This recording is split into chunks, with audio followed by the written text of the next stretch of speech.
What's going on, everybody? It's the Creative Fro, checking back in for another episode of What I Wish I Knew Wednesday. And today, I wanted to talk to everybody about the different camera angles you can use and why I wish I knew about this when I first started out. But before we dive into today's topic, don't forget to hit the big red subscribe button if you have yet to already, and also turn that notification bell on just for fun.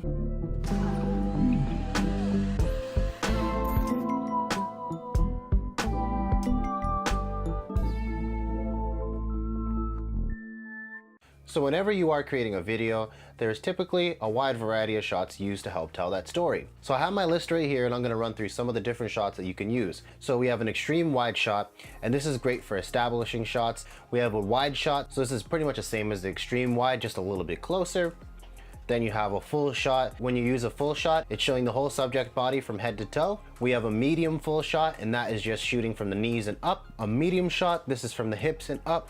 A medium close-up, and this is a little bit closer than the last shot, just from the chest and up. There's the close-up shot, and this is just strictly the head being shot itself, and that's filling up the whole frame. We have the extreme close-up shot, and this is even closer on the face, and it really dialing into a facial feature, some hair, or maybe if there's a scar on someone's face. You have the cut-in shot, so this cuts into any action that the character is doing at the time of the scene.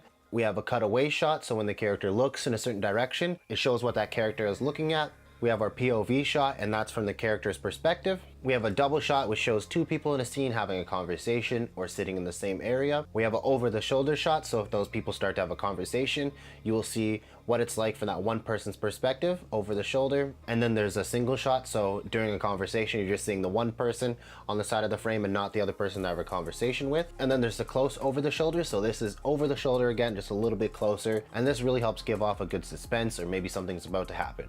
And then the last one I have here is the master shot. And in the master shot, it shows the geography between the relationship of 1 to 2 characters, sometimes even multiple. So you can have one sitting up, one standing down, one in the kitchen, one in the living room.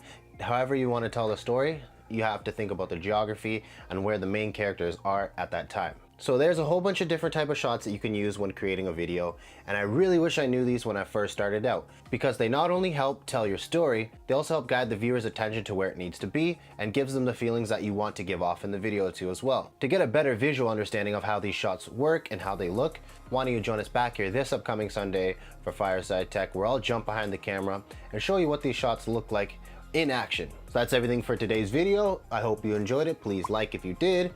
Comment down below if there's anything you wish you knew, and share this video if you think it could help somebody. I'll see you next Wednesday for another episode of What I Wish I Knew. Until then, keep creating.